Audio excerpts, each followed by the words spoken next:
अस्सलाम वालेकुम grade 9 students. Exercise 6.2 की कंटिन्यूशन में नेक्स्ट लेक्चर है। क्वेश्चन नंबर 2 देखते हैं और क्वेश्चन नंबर 3 करते हैं वाली स्लाइड में। Let's start.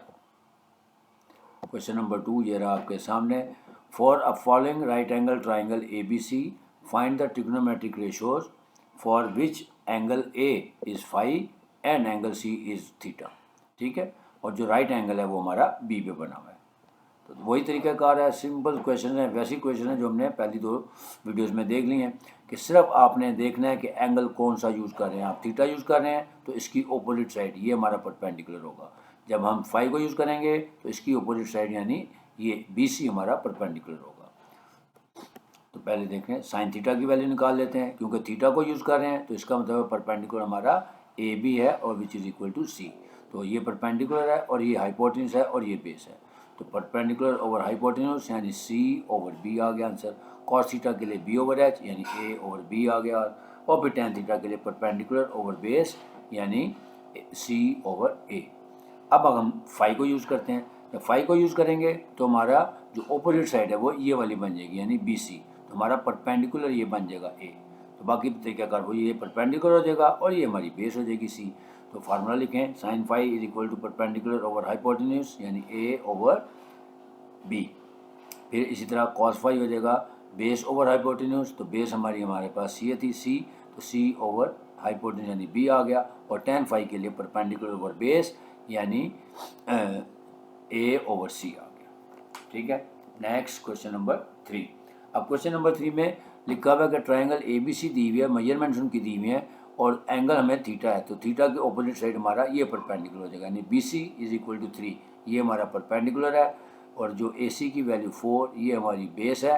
और हमें पता है हाइपोटेन्यूस तो हमारा चेंज नहीं होता, वो यही रहेगा ए बी यानी 5। ठीक है, अब एक चीज़ और देखनी है, क्योंकि साइन थीटा और कोसिकन थीटा दोनों एक दूसरे के रेसिप्रोकल हैं। ऑब्वियसली जब एक दोनों के रेसिप्रोकल हैं, जब हम इनको प्रोडक्ट लेंगे तो वो आंसर हमेशा 1 आएगा। इसी तरह कॉस और सीकेंड भी एक दूसरे का रेसिप्रोकल है, उसका प्रोडक्ट भी 1 आएगा। और टैन और कॉट भी एक दूसरे का रेसिप्रोकल है, इसका प्रोडक्ट भी 1 आएगा। यानी कॉन्सेप्चुअली इसका आंसर 1 ही आना चाहिए, इसलिए प्रूव करने में कोई मसला ही नहीं होगा। पार्ट 1, साइन थीटा और cosecant theta is equal to 1, इसका प्रोडक्ट। तो हम यहाँ से साइन थीटा की वैल्यू निकाल लेते हैं।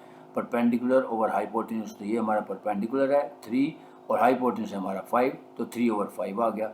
अब यहाँ पे वैल्यूज पुट करते हैं, क्योंकि साइन थीटा की वैल्यू 3/5 है तो कोसिकन क्योंकि इसका रेसिप्रोकल है लिहाजा वो 5/3 हो जाएगा।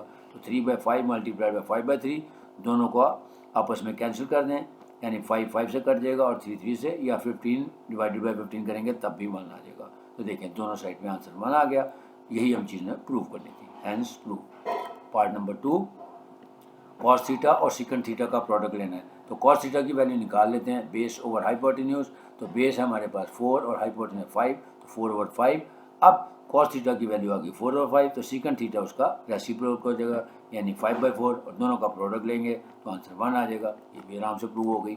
फिर तीसरी भी है बिल्कुल इसी तरह कि टैन थीटा और कॉट थीटा का प्रोडक्ट लेना है। तो पहले हम टैन थीटा की वैल्यू निकाल लेते हैं। टैन थीटा की वैल्यू होती है परपेंडिकुलर ओवर बेस यानी 3/4। फिर इसका रेसिप्रोकल लेना है तो 3/4 मल्टीप्लाई 4/3 करेंगे तो 1 आ जाएगा। Next question number 4। अब question number 4 filling the blanks हैं। इसमें जो अभी कॉम्प्लीमेंट्री एंगल्स के हमने रूल्स सीखे थे अपने सेकंड लेक्चर में वो यहाँ पे अप्लाई होंगे। देखें, sine 30 is equal to sine 90 minus 60, यानी sine 30 can be written as 90 minus 60। अब हमने वहाँ पे पढ़ा था साइन 90 माइनस थीटा किसके इक्वल होता है, कॉस थीटा के। तो यहाँ पे थीटा की जगह क्या आ रहा है, 60 डिग्री आ रहा है। तो साइन ने कॉस में चेंज हो जाना है और एंगल ये वाला आ जाएगा, यानी 30 की बजाय ये 60 में चेंज हो जाएगा, कॉस 60 इसका आंसर आ जाएगा। Second part, cos 30 can be written as cos 90 minus 60। Again cos ने साइन में चेंज हो जाना है और एंगल जो 30 की बजाय ये 60 में चेंज हो जाएगा, तो ये आ जाएगा साइन 60। सिमिलरली टैन जो है, टैन 90 माइनस 60 लिखेंगे तो अब क्या होगा, जो ये टैन है कॉट में चेंज हो जाएगा और ये 30 वाला एंगल खत्म हो जाएगा और ये इसमें आ जाएगा, तो ये जगह cot 60 degree. Next, tan 60 is equal to tan 90 minus 30। तो tan ने कॉट में चेंज हो जाना है और एंगल 60 की बजाय 30 आ जाएगा, तो देखिए कॉट 30 आ गया। Next, sine 60 can be written as sine 90 minus 30। तो ये साइन अब कॉस में चेंज हो जाएगा और एंगल 60 की बजाय 30 में चेंज हो जाएगा।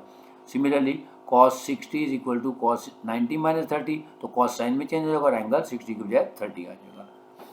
फिर साइन 45 तो 90 माइनस 45 तो साइन कॉस में चेंज हो जाएगा और एंगल 45 ही रहेगा क्योंकि 45 से 45 में शिफ्ट हुआ है। फिर tan 45 भी ऐसे ही tan कॉट में चेंज हो जाएगा और एंगल 45 का रहेगा। लास्ट cos 45 तो cos 45 देखें cos 90 माइनस 45 तो cos ने साइन में चेंज हो जाना है और एंगल ये वाला आ जाएगा 45। Last question number 5।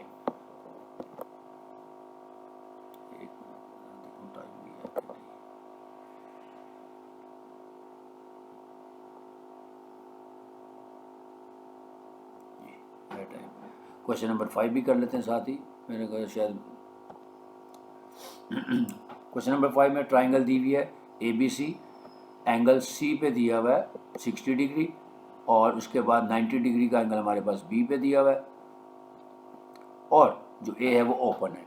इसका मतलब है 60 के एंगल को यूज़ करेंगे। अगर हमें कोई चीज़ A से फाइंड करनी होगी तो उसके लिए हम इसका एंगल निकाल लेंगे, वो हो जाएगा 90 माइनस 60 यानी 30 डिग्री हो जाएगा।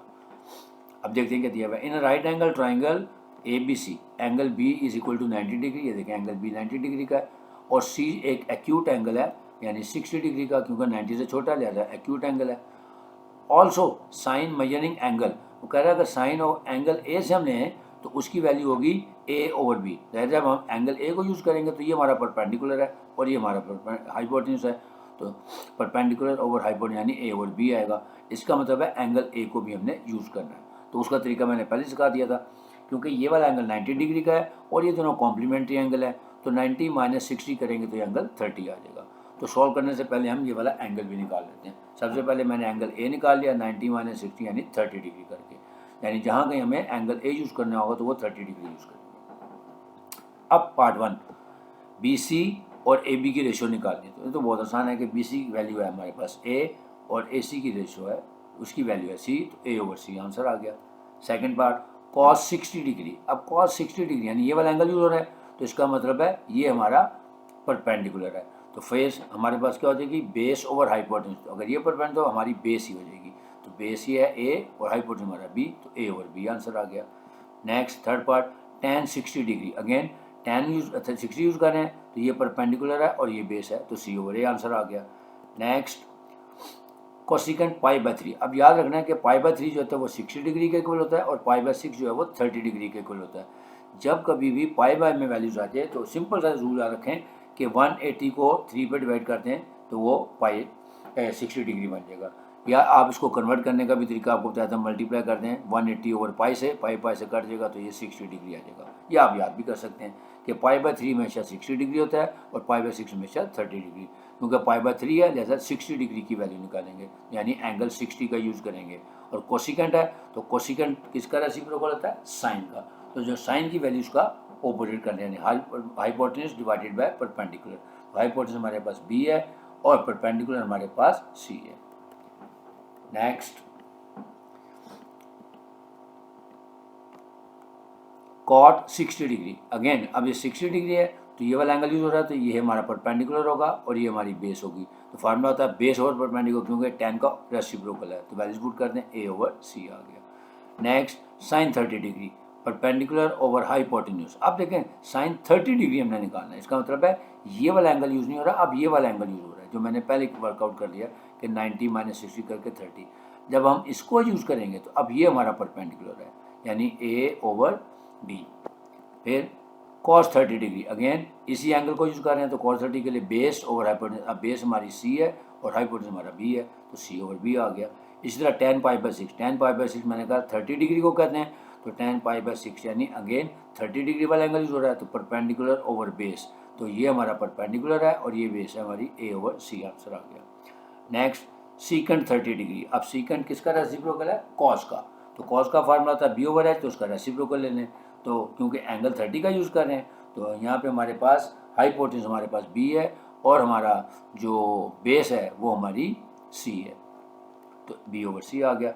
इसी तरह लास्ट cot 30 होता है परपेंडिकुलर ओवर यानी tan का रेसिप्रोकल होता है तो हमारे पास आंसर आ गया C/A। तो ये था क्वेश्चन नंबर 5। मैंने कोशिश की कि हर चीज़ को अच्छे तरीके से एक्सप्लेन करूँ। उम्मीद है अगर आपको लेक्चर पसंद आया तो काइंडली इसको लाइक भी करें और शेयर भी करें। अल्लाह हाफिज़।